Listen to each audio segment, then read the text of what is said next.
Good morning 7th class. हमने जो अपना ज्योग्राफी का सेकंड चैप्टर स्टार्ट किया था, इसका आज हम थर्ड पार्ट पढ़ने वाले हैं। ठीक है, हम वेव्स से स्टार्ट करेंगे। इससे पहले वाइंड और जो है कॉन्टिनेंटल ग्लेशियर्स और वैली ग्लेशियर्स के बारे में हमने पढ़ लिया था। ठीक है, waves the waves are produced by the wind action on the ocean waters and they appear to travel towards the shore. जो वेव्स हैं, जो ओशियंस में जो वाइंड जब बहुत तेज़ी से चलता है तो जो पानी है वो उसके साथ मूव करता है। ठीक है, तो यही जो है लहरें बनाती हैं वेव्स। ठीक है, वेव्स के कारण जो है बहुत सारी चीज़ें जो है इजी हो जाती है। जो शिप्स वगैरह पानी में ओशियंस में जो एक प्लेस से दूसरी प्लेस जा रही होती है, तो वेव्स के ज़रिए जो है उनको भी जो है अपने रास्ते अपने जो है जहाँ उन्हें जाना होता है वहाँ तक जाना ईजी हो जाता है। ठीक है, वेव्स अपने साथ जो है बहुत सारी चीज़ें लेकर आती है जो पानी के अंदर होती है और उसको जो है कहाँ पे डिपॉजिट कर देती है, समुद्र के किनारे पर। ठीक है, waves also deposit material along the shore, thus the work done by waves comprise erosion, transportation and deposition। जो ये वेव्स है, लहरें, ये अपने साथ जो समुद्र की बहुत सारी चीज़ें समुद्र के किनारे पर जो है डिपॉजिट कर देती है और साथ में जो शिप्स वगैरह ट्रैवल कर रही होती है ओशन में, उनके लिए भी जो है ईजी हो जाता है वेव्स की वजह से एक प्लेस से दूसरी प्लेस तक ट्रैवल करना। The wave erosion on the shores produces cliffs. Cliffs have a steep slope facing the sea. The waves break at the foot of the cliffs, and in course of time, these cliffs recede inland. और जो है इसके waves के ज़रिए जो है cliffs भी जो है प्रोड्यूस होती हैं, क्रिएट होती हैं। ठीक है, वेव इरोजन भी कहलाता है क्लिफ्स। ठीक है, beaches are also found by the deposition of material by the waves. जो बीच होता है, आपने सुना होगा, बीच समुद्र के किनारे का जो पोर्शन होता है, वो प्लेस जहाँ पे जो है वाटर और लैंड जो है मिल रहे होते हैं, तो वहाँ पे बीच क्रिएट हो जाता है। ठीक है, तो ये भी किस वजह से क्रिएट होता है, वेव्स की वजह से। They may contain deposit of sand, gravel, pebbles of varying proportions. आपने देखा होगा वो अपने साथ जो है बहुत सारी रेत लेकर आती है। ठीक है, इसके अलावा बहुत सारे शंख, मोती वगैरह भी लेकर आती है समुद्र के अंदर से। Narrow elongated deposits of sands are called sand bars। और जो है वो अपने साथ जितनी भी जो चीज़ें लेकर आती है वो सैंड बार्स कहलाती है। The shallow sea between the sand bar is the shores become a lagoon or marsh as it get filled up with the sediments from the land and the backwaters of the Kerala coast area of such origin। और जो आपने देखा होगा India का जो केरल वाला portion है, जैसे इस मैप में आपको दिखाई दे रहा है, तो ये भी कैसा एरिया, कोस्टल एरिया, तटीय इलाका है। ठीक है, तो जो है समुद्र से बहुत सारी चीज़ें आके वो यहाँ पे डिपॉजिट कर देती हैं। ठीक है, अब हम अपना नेक्स्ट टॉपिक पढ़ते हैं, सॉइल। बीच की पिक्चर भी यहाँ पे दी हुई है, soil. Soil is a mixture of many solid, liquid and gaseous substance. Soil के अंदर जो है मिक्सचर होता है सॉलिड चीज़ों का भी, रॉक्स पार्टिकल भी होते हैं, लिक्विड भी होता है और गैसियस सब्सटेंस भी होते हैं। It forms the top most layer of the earth crust. और अर्थ का जो टॉप मोस्ट लेयर है वो भी किससे बना होता है, सॉइल से। It has both the non living and living matters like mineral particles, decaying plants remain and insect living together with. ठीक है, तो जो सॉइल है इसके अंदर बहुत सारे जो है ऑर्गेनिजम्स पाए जाते हैं। जो प्लांट्स हैं या जो एनिमल डेड बॉडीज़ हैं, वो बहुत लंबे टाइम तक जो है जब उसके अंदर दब जाती हैं तो उनकी वो जो है क्या क्रिएट करती है, ऐसे मिनरल्स निकालती है जिसकी वजह से सॉइल जो है फर्टाइल हो जाती है। ठीक है, the organic matter include pieces of Weatherald, rock, sand, silt, clay and dust. जो ऑर्गेनिक मैटर है उनके अंदर रॉक भी होता है, सैंड भी होता है, सिल्ट भी होता है, क्ले भी होता है, डस्ट भी होता है। And the combination of all this nutrients in the body of soil is sources of plants to grow. और ये सारी चीज़ों की वजह से जो ये सारे वो न्यूट्रिएंट्स हैं जिसकी वजह से जो है सॉइल इस कैपेबल बनती है कि वो प्लांट्स को ग्रो कर सके। As the plants die off nutrients re enter soil and are again used by the living plants, such as a cycling of nutrient over long ages keep our soils living for human utilization. All the physical, chemical and biological activities build up the soil layer over a long period of time। तो जो plants हैं उनके लिए nutrients बहुत ज़्यादा ज़रूरी होती है। ठीक है, जिसकी वजह से जो है वो ग्रो कर पाते हैं और जो है लंबे टाइम तक जो है सॉइल जो है उसमें जब प्लांट ग्रो किए जाते हैं तो एक टाइम आता है जब उसके अंदर न्यूट्रिएंट्स कम हो जाते हैं, पर जो है ये एक प्रोसेस है जिसके ज़रिए दोबारा जो है वो इन्हीं फिजिकल, केमिकल, बायोलॉजिकल एक्टिविटीज़ की वजह से वापस सॉइल क्या हो जाती है, फर्टाइल हो जाती है। पर इसमें बहुत ज़्यादा लंबा समय लगता है। Factors of formation. अब जो सॉइल है उसको बनने में जो है कौन से फैक्टर अफेक्ट करते हैं वो देखते हैं। Bedrock of the parent material, local climate, plants and animals, organisms and topography. ये सारे वो फैक्टर्स हैं जिसकी वजह से जो सॉइल है वो बनती है। ठीक है, the underlying rock containing minerals is called parent material. जो ज़मीन के अंदर जो रॉक्स होते हैं वही रॉक्स जो है स्मॉल पार्टिकल्स में डिवाइड जो है स्मॉल पार्टिकल्स में कन्वर्ट होकर सॉइल क्रिएट करते हैं, ठीक है। But it is not necessary that soil in a locality must be lying over the rock from which it has originated. The parent material gets broken into pieces and is slowly decomposed by mechanical, chemical and biological weathering. जो parent material होता है soil का, यानी जो rocks होते हैं, वो क्या होता है कि बहुत लंबे टाइम तक जब वो ज़मीन के अंदर रहते हैं तो ह्यूमिडिटी की वजह से या फिर जो है और जो प्लांट्स है या जो भी दूसरे एनिमल्स हैं उनकी डेड बॉडी जब सड़ जाती है तो उसकी वजह से जो वो रॉक है वो स्मॉल पार्टिकल्स में डिवाइड हो जाती है। इसके अलावा और भी बहुत सारे क्लाइमेटिक जो है इश्यूज़ भी होते हैं जिसकी वजह से जो स्मॉल पार्टिकल में जो रॉक है वो डिवाइड हो जाता है और फिर जो है वो क्या क्रिएट करता है, सॉइल। अब क्लाइमेट से कैसे होता है, climate is an area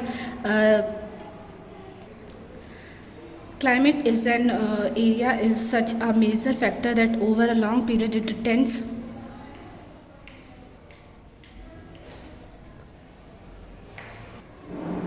Climate is an area is such a major factor that over a long period it tends to reduce differences caused by the parent materials. That is why two different parent materials may develop the same soil on the type of climate.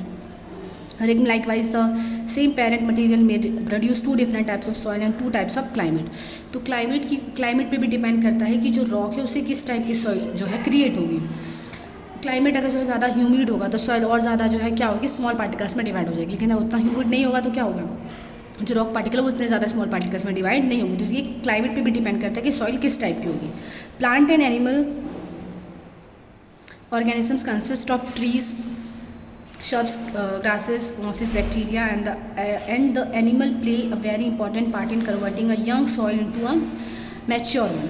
इसके अलावा जो plant organisms होते हैं जो ज़मीन के नीचे जब दबे होते हैं तो इनकी भी जो है इनकी भी सड़ने गलने से जो है ये भी इस पर डिपेंड करता है कि सॉइल जो है किस टाइप की होगी। Dead plants provide humus which is consumed by other forms of life like bacteria. Humus also enriches the soil quickness और the weathering of minerals in the process of soil formation.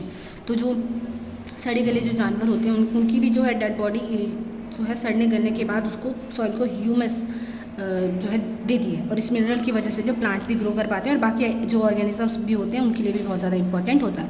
Small organisms like earthworms live in millions in the soil and help in reducing its grain to small size and in mixing the mineral and the organic matter. इसके अलावा जो earthworms होते हैं वो भी जो है बहुत लंबे टाइम तक सॉइल के अंदर रहते हैं और सॉइल को जो है फर्टाइल बनाने में हेल्प करते हैं, ठीक है। नेक्स्ट है टोपोग्राफी।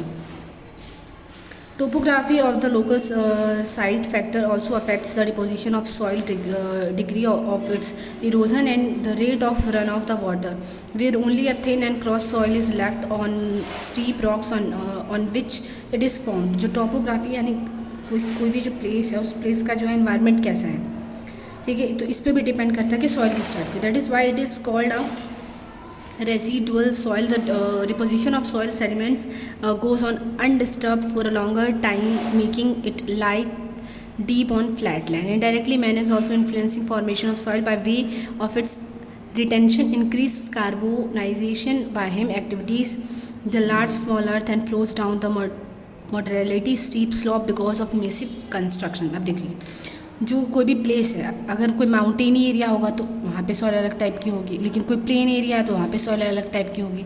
तो किसी भी एनवायरनमेंट पे भी डिपेंड करता है कि सॉइल वहाँ पे किस टाइप की फॉर्मेट होगी। अब हम आगे बढ़ते हैं varieties of soil in India. India में जो कितनी वेराइटीज़ की सॉइल मिलती हैं। Soil are divided into 12 major types all over the globe. जो है 12 मेजर टाइप में सॉइल को डिवाइड किया गया। These are found over a large area forming latitudinal belts in the world. We can easily mark a correlation between world's soil maps of climatic region and natural vegetation. तो अब हर type की soil में जो है अलग अलग type की vegetation भी ग्रो करती है, ठीक है, और पूरे वर्ल्ड में जो है 12 टाइप्स की जो है सॉइल पाई जाती है। The Indian council of agriculture research Delhi divides the soil of India into the following main categories depending upon the climate and rainfall as well as the drainage characteristics of the area. India में जो है ये नीचे हम जिन soil के types के बारे में पढ़ने वाले इन टाइप्स में जो है Indian council of agriculture research ने जो है इतने टाइप्स की सॉइल इंडिया में फाइंड की, ठीक है। तो एक एक करके जो हम सॉइल्स के बारे में पढ़ते हैं। Alluvial soil it is the largest and the most important soil group of India. ये जो है ज़्यादा एरिया में पाई जाती है alluvial soil. The alluvial soil generally confined to river basin and coastal plains. और ये जो सॉइल है कहाँ पे पाई जाती है? रिवर बेसिन में, जहाँ पे नदियाँ हों, और दूसरा ऐसा एरिया जो कोस्टल एरिया यानी तटीय क्षेत्र हो, ठीक है, जो ओशियन या सीज से मिला हुआ। The soil is deposit by rivers, it contribute significantly to the development of agriculture in India. और इसकी वजह से जो यहाँ पे खेती ज़्यादा होती है, एग्रीकल्चर के लिए बहुत ज़्यादा हेल्पफुल होती है alluvial soil. The physical properties of the alluvial soil is generally determined by climatic condition, particularly rainfall and the growth of vegetation, ठीक है। तो वहाँ ऐसे एरिया में जो है रेनफॉल और जो वेजिटेशन की ग्रोथ है वो ज़्यादा होती है। The alluvial soil is fine grained both in the khadar and the bhangar. तो ये खादर भांगर टाइप की दो सॉइल पाई जाती है, ठीक है। Though the clay content is higher in the latter, the old alluvial soil is called bhangar. जो पुरानी एलुवियल सॉइल है उसको भांगर कहते हैं, एंड द न्यू, और जो नई वाली एलुवियल सॉइल है उसको खादर बोलते हैं। The new alluvium is more fertile than the old. जो न्यू वाली है वो ज़्यादा उपजाऊ होती है पुरानी वाली से। Alluvial soil as alluvial soil as a whole is very fertile it. और जो है एलुवियल सॉइल वैसे भी बहुत ज़्यादा फर्टाइल होती है, पर जो न्यू वन है वो ज़्यादा, मतलब यानी जो न्यू वन हम खादर को बोलते हैं, तो भांगर से ज़्यादा खादर जो है उपजाऊ होती है। It contains adequate potash, phosphoric and acid line. ये सारी चीज़ें, ये सारे न्यूट्रिएंट्स उसमें पाए जाते हैं, but they are deficient in organic and nitrogenous content, ठीक है। तो एलुवियल सॉइल में जो है सारे न्यूट्रिएंट्स पाए जाते हैं। अब एलुवियल सॉइल कहाँ कहाँ पाई जाती है वो देखते हैं। और ये सॉइल कैसी होती है? सैंडी होती है, लोम होती है और क्लेई होती है टेक्सचर में, ठीक है। यानी सैंडी भी होती है, क्ले देखी होगी आपने, मिट्टी, चिकनी मिट्टी, उस टाइप की भी होती है टेक्सचर में। Alluvial soil constitute the surface of the plains from Punjab to Assam. Punjab, Assam से लेकर पंजाब तक के एरिया में ये सॉइल पाई जाती है। In the valleys of Narmada, जी हाँ, जहाँ पे नर्मदा, ताप्ती, ये सारी, और मध्य प्रदेश में, गुजरात में नर्मदा ताप्ती नदी के पास पाई जाती है। महानदी मध्य प्रदेश में बहती है, वहाँ पे भी पाई जाती है, और उड़ीसा में भी। Godavari in Andhra Pradesh, Krishna in Karnataka and Andhra Pradesh, and Kaveri in Tamil Nadu. तो ये वो सारे रिवर है जहाँ पे वो, जिस स्टेट में वो फ्लो करती है और जहाँ पर ये सॉइल पाई जाती है, ठीक है। चलिए अब आगे बढ़ते हैं। और केरल में भी, क्योंकि केरल कैसा एरिया है, कोस्टल एरिया है, तो वहाँ पे भी जो है एलुवियल सॉइल पाई जाती है। नेक्स्ट है black soil. Black soil is also called a regur soil. इसको रेगुर सॉइल भी बोलते हैं। This soil is black in colour, ये ब्लैक होती है कलर में, इसलिए इसे ब्लैक सॉइल कहते हैं। And is very suitable for the cultivation of cotton. और ये जो है बहुत ज़्यादा सुटेबल होती है कल्टीवेशन के लिए। The black soil is generally clayey. ये जो है कैसी होती है? क्लेई होती है, डीप होती है और इम्पेरिमेबल होती है। On the Uplands they have a comparatively lower fertility than on the lowlands. Chemically black soil consists of lime, iron, magnesium, ammonia, ये सारी जो है न्यूट्रिएंट्स उसके अंदर पाए जाते हैं। It is also contain potash भी होता है इसमें, बट लेकिन इसके अंदर फॉस्फोरस, नाइट्रोजन, ऑर्गेनिक जो है ये कम होता है। Black soil is generally found in कहाँ पाई जाती है? महाराष्ट्र में, गुजरात, एमपी, कर्नाटक, आंध्र प्रदेश, तमिलनाडु, उत्तर प्रदेश और राजस्थान, ये सारे एरिया में पाई जाती है। नेक्स्ट है red soil. The red soil develops a reddish colour due to wide diffusion of iron. जो है रेड सॉइल रेड दिखाई देती है क्योंकि इसके अंदर जो है आयरन पाया जाता है, ठीक है, और इसी वजह से इसको रेड सॉइल कहते हैं। Ancient crystallization, metamorphic rocks and the physical properties of this soil vary from region to region. और ये जो है इसकी जो फिजिकल प्रॉपर्टीज़ है वो अलग अलग एरिया में डिफरेंट है। It is generally shallow and it's pH values, यहाँ पे इसकी पीएच वैल्यू दी हुई है। Significant regional differences are observed in chemical deposition. As a group, however, the red soil is poorer than alluvial soil. लेकिन जो है red soil वो alluvial soil जितनी फर्टाइल नहीं होती। Red soil covers almost the whole of Tamil Nadu में पाई जाती है, कर्नाटक में, आंध्र प्रदेश, साउथ ईस्टर्न महाराष्ट्र और eastern parts of Madhya Pradesh, parts of Orissa and Chota Nagpur, Chhattisgarh में छोटा नागपुर एंड बुंदेलखंड, यहाँ सब पे जो है ये रेड सॉइल पाई जाती है। नेक्स्ट है laterite soil. The formation of laterite soil takes place under typical monsoonal condition. Monsoonal condition में ये soil जो है जहाँ पे ज़्यादा बारिश होती है वहाँ पे ये soil पाई जाती है। The alternations of wet and dry season led to the leaching away of the siliceous matter of the rocks and the formation of laterite soil. तो जो है ऐसी monsoonal जो जहाँ का season होता है वहाँ पे ये जो है soil पाई जाती है। It has been observed that there is a general relationship between attitude and the chemical composition of laterite soil. The soil can be higher areas are generally more acidic than on the low lying areas. ये जो soil होती है बहुत ज़्यादा acidic होती है and the main development of these soils has taken place in the highland areas of the plateau. ये जो soil है ज़्यादातर plateau area में पाई जाती है, यानी जहाँ पे hills भी हों और plains भी हों, ठीक है। The laterite soil commonly found in कहाँ पे पाई जाती है? कर्नाटक में, Kerala, Tamil Nadu, Maharashtra, Madhya Pradesh and hilly areas में, ठीक है। ज़्यादातर जो पहाड़ी एरिया होते हैं वहाँ पे पाई जाती है, उड़ीसा में भी और असम में भी पाई जाती है। नेक्स्ट है arid and desert soil. This type of soil is formed under arid and semi arid condition in northern western parts of the country.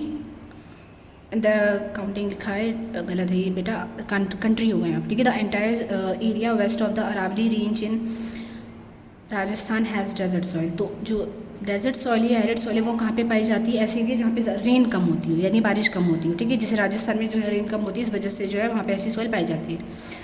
They also extend to southern district of Haryana and Punjab. Rajasthan से Haryana Punjab connected है तो वहाँ पे भी पाई जाती है। The run of Kutch in the south, run of Kutch जो गुजरात में, वहाँ पे भी पाई जाती है। Most of these contain infertile sand, और ये जो है इनफर्टाइल होती है, यानी इस पर जो है प्लांट्स नहीं ग्रो कर पाते, ठीक है। नेक्स्ट है mountain soil. They are found in hilly tracts of the country. नाम से पता चला पहाड़ी क्षेत्रों में मिलती है। They are found in Assam में पाई जाती है, UP, Himachal Pradesh, Uttaranchal, Jammu Kashmir, eastern western Ghats, Darjeeling district of West Bengal. तो ये जो सॉइल है ये बहुत ज़्यादा फर्टाइल नहीं होती, आर नॉट वेरी फर्टाइल, पर फिर भी जो ये उन क्षेत्रों में पाई जाती है यहाँ पे पहाड़ों, ठीक है, यानी माउंटेन सॉइल है तो माउंटेन में पाई जाएगी। नेक्स्ट है सॉइल कंजर्वेशन। हमें सॉइल को बचाना क्यों चाहिए? क्योंकि सॉइल जो है इसी के थ्रू जो है हम क्या करते हैं? प्लांट उगाते हैं। और लेकिन जब हम जो है प्लांट्स को काटते हैं तो सॉइल क्या होती है? सॉइल जो है वीक हो जाती है, उसके अंदर सॉइल इरोजन हो जाता है। क्यों हो जाता है? क्योंकि जो प्लांट्स की रूट होती है वो सॉइल को पकड़ के रखती है, लेकिन जब हम प्लांट्स को कट करते हैं तो वो जो रूट है वो क्या हो जाती है? लूज़ हो जाती है, और इसकी वजह से जो उसकी टॉपमोस्ट लेयर होती है वो गायब हो जाती है, ख़त्म हो जाती है। तो इस वजह से जो है सॉइल की फर्टिलिटी जो है वो कम हो जाती है, और फिर इस वजह से उसमें कोई भी प्लांट ग्रो नहीं कर पाता। भूमि जो है वो क्या हो जाती है? बंजर हो जाती है। तो इसलिए हमें सॉइल कंजर्वेशन करना चाहिए, यानी सॉइल को बचाना चाहिए। अब यहाँ पे कुछ जो है आपको तरीके बताए कि सॉइल को हम कैसे कंजर्व कर सकते हैं, कैसे बचा सकते हैं, ठीक है। चलो हम वो तरीके देख लेते हैं कि कौन से हैं। देखिए यहाँ पे सॉइल कंजर्वेशन के तरीके क्या तरीके? Terraces control and run of, यानी जो पहाड़ी क्षेत्र होता है सबसे ज़्यादा जो है इरोजन वहीं पर होता है। हमने पहले ही पढ़ा था जब रिवर के बारे में पढ़ रहे थे कि जब पहाड़ों से नदियाँ बहती हैं तो वो अपने साथ जो है पहाड़ों की मिट्टी की टॉपमोस्ट लेयर जो है अपने साथ बहा कर ले आती है, तो वो वहाँ पे सॉइल इरोजन हो जाता है। तो उस चीज़ को कम करने के लिए हमें वहाँ पे क्या करना चाहिए? टेरिस फार्मिंग करनी चाहिए, क्योंकि वो एरिया कैसा होता है? स्लोपी एरिया होता है, ढलान वाला एरिया होता है, तो नॉर्मल फार्मिंग तो हो नहीं सकती, तो टेरिस फार्मिंग करनी चाहिए, ठीक है। काउंटर कल्टीवेशन जो है हमें, जो हम खेत की जोताई करते हैं उसको हमें देख कर करना चाहिए, क्योंकि ज़्यादा कल्टीवेशन की वजह से भी सॉइल की जो फर्टिलिटी होती है वो कम हो जाती है। Change in crops and crop practices, हमें जो है चेंज को, फसल को बदल के जो है उगाना चाहिए, लगाना चाहिए, ठीक है। इंक्रीज यूज़ ऑफ मैन्योर्स, हमें जो है जो हम खाद यूज़ करते हैं वो केमिकल वाले ना हों, ठीक है, ऐसे हो, नेचुरल हो, ताकि जो है सॉइल को नुकसान ना पहुँचे। Keeping the soil covered, soil को कवर रखना चाहिए ताकि जो हवा या पानी की वजह से सॉइल जो है वो सॉइल की टॉपमोस्ट लेयर गायब ना हो। रिवर एम्बैंकमेंट्स, जो बांध है, डैम्स वगैरह बनाकर भी जो है हम सॉइल को कंजर्व कर सकते हैं। Control of rock washes on steep slopes, ठीक है, हमें जो है जो पत्थर वगैरह या जो लैंडस्लाइड है वो कम हो, इसके लिए ट्राई करना चाहिए। और इसके लिए हमें क्या करना चाहिए? ज़्यादा से ज़्यादा पेड़ लगाने चाहिए। Afforestation and stopping of over grazing, हमें जो ज़्यादा से ज़्यादा पेड़ लगाने चाहिए। और दूसरा ओवर ग्रेजिंग, हम क्या करते हैं कि जहाँ पे छोटी मोटी घास होती है तो वहाँ पे अपने जानवरों को चराने के लिए ले जाते हैं, तो जानवरों की चढ़ने से क्या होती है? वो वहाँ पे घास खत्म हो जाती है। घास जो है वो मिट्टी को बाइंड करके रखती है, उसकी टॉपमोस्ट लेयर को। लेकिन जब अगर जानवर ने घास जो है ज़्यादा खा ली है, या जिस मैदान में घास नहीं है, तो वहाँ की टॉपमोस्ट लेयर ज़रा सी हवा बहेगी और उड़ जाएगी। तो इसीलिए जो है ओवर ग्रेजिंग नहीं करना चाहिए, ज़्यादा जानवरों को चराना नहीं चाहिए, ठीक है। तो सॉइल इरोजन के बारे में यहाँ पे नेक्स्ट पैराग्राफ, ये जो बॉक्स दे रखा है इसको आप रीड कर सकते हैं कि सॉइल इरोजन है क्या। जाके मैंने आपको वैसे बता दिया कि क्या है और सॉइल इरोजन कैसे होता है। जब सॉइल की फर्टिलिटी जो है कम हो जाती है तो ये सॉइल इरोजन कहलाता है, क्योंकि टॉपमोस्ट लेयर होती है उसमें सारा जो है मिनरल पाया जाता है, और जो है रेन वाटर वाइंड इन सब की वजह से जो है वो मिनरल्स गायब हो जाते हैं, ठीक है। तो आपका ये चैप्टर इसी के साथ ख़त्म होता है। आप इस चैप्टर को एक बार और चाहे तो रीड कर सकते हैं।